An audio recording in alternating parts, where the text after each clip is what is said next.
Hello avid royal followers, and welcome back to the channel. In today's news, the Duchess of Sussex spoke out about the death of George Floyd earlier this month as huge numbers of people across the US and the world took to the streets to protest police brutality and racism. Speaking to the graduating class of 2020, she said, "The first thing I want to say to you is I'm sorry. I'm sorry that you have to grow up in a world where this is still present."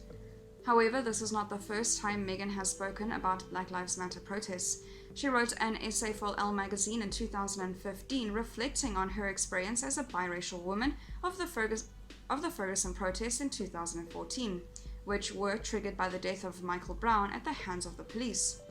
She wrote, "As a biracial woman, I watch in horror as both sides of a culture I define as my own become victims of a spin in the media, perpetuating stereotypes and reminding us that the States has perhaps only placed bandages over the problems that have never healed at the root."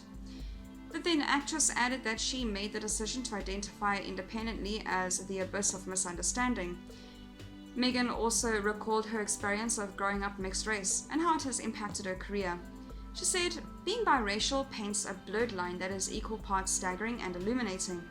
Meghan's mother, Drea Ragland, is black, and her father, Thomas Markle, is white. She recalled heart-wrenching moments from her childhood, including her mother being mistaken for a nanny and even one horrible incident when her mother was called a racial slur in a car park. However, she said that her parents crafted the world around her to try and make her feel special rather than different. For example, one Christmas she really wanted a box set of Barbie dolls with her mom, dad and 2 children, but the sets only came in all black dolls or all white dolls. She said, "On Christmas morning, swathed in glitter-flecked wrapping paper, there I found my heart family, a black mom doll, a white dad doll, and a child in each color. My dad had taken the sets apart and customized the family." Meghan also recalled struggling to know which box to tick on the census when the options were white, black, Hispanic, or Asian. A teacher told her to identify herself as Caucasian because she had pale skin. When she told her parents about it, her father said, "If that happens again, you draw your own box." This experience of trying to be squeezed into a box continued into her career as an actress.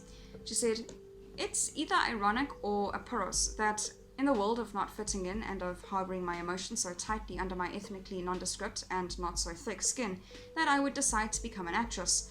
There couldn't possibly be a more label-drive industry than acting, seeing as every audition comes with a character breakdown.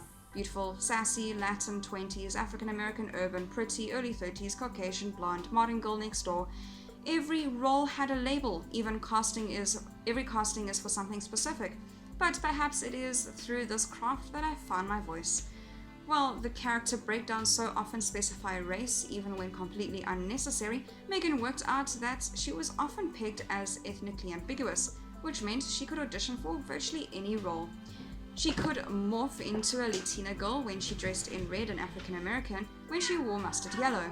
Sadly, however, she found she was often dubbed not black enough for the black roles and not white enough for the white ones, leaving her somewhere in the middle as an ethnic chameleon who couldn't book a job.